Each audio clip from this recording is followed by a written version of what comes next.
Hello Progress fans, Jim Smallman here, co-owner of Progress Wrestling. One of my best friends and co-owner, John Briley, is behind the camera at the moment. He waved, but he's not allowed. Now listen, I stand in front of you, I need to apologise for something. Look, we're dead proud of the show that we put on, Chapter 7, Every Saint Has a Past, Every Sinner Has a Future.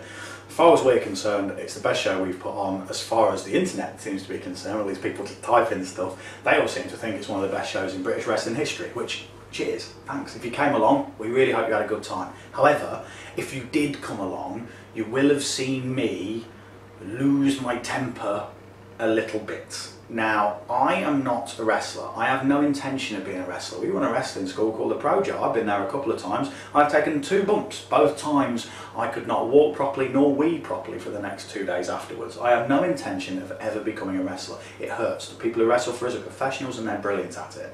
I have no intention of ever becoming an in-ring character. I have no reason to do that. I already get to stand in the ring and mess around and make people laugh and make people smile with my wrestling company. However, I did kind of get in the face of the London Riots and had a bit of a go at them and lost my temper quite spectacularly. Now the reason I lost my temper is we signed a contract with them and they come and wrestle for us. At Chapter 2 we signed a contract, they perform for us for a certain number of shows. Chapter 8 is, funnily enough, their last show. Now we have to have them on every card, we've had them on every card, we booked them against tag teams, they keep winning. I have no problem with that, I have no problem with their success. What I have a problem with is the way they treat me, they treat John, they treat Glenn, they treat all of the fans at the garage in Islington every time we put a show on. It's not right, it's not okay. It's not alright for them to bring tag team belts out from another promotion, who we have no issue with, but then proclaim those belts to be the Progress tag team titles when we've had no say in it. I don't like the way they talk to the fans, I don't like their attitudes. And every single time they can, they get in my face. And you know what? I'm not a little guy, I'm not going to put up with that shit. So I didn't.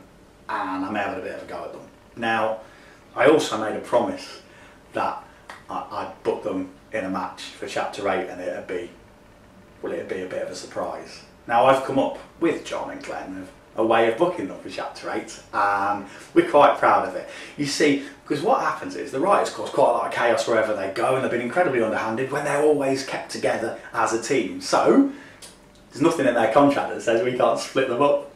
So we split them up and they will have a match each. So Rob Lynch, he likes throwing people around on their head all the time and you know he likes to profess he's good at the strong style stuff. So we're going to give him a real strong style match against someone else who's around his size if not a little bit bigger and also likes throwing people around and equally we really like. So Dangerous Danny Garnell will meet Rob Lynch, except it's not just going to be any old match. To make sure this is strong style-tastic, what's going to happen is it's going to be a last man standing match but with no weapons allowed. So essentially what we hope happens to you, Rob, is you come out to the match and you get thrown on your head repeatedly by a man that we really like.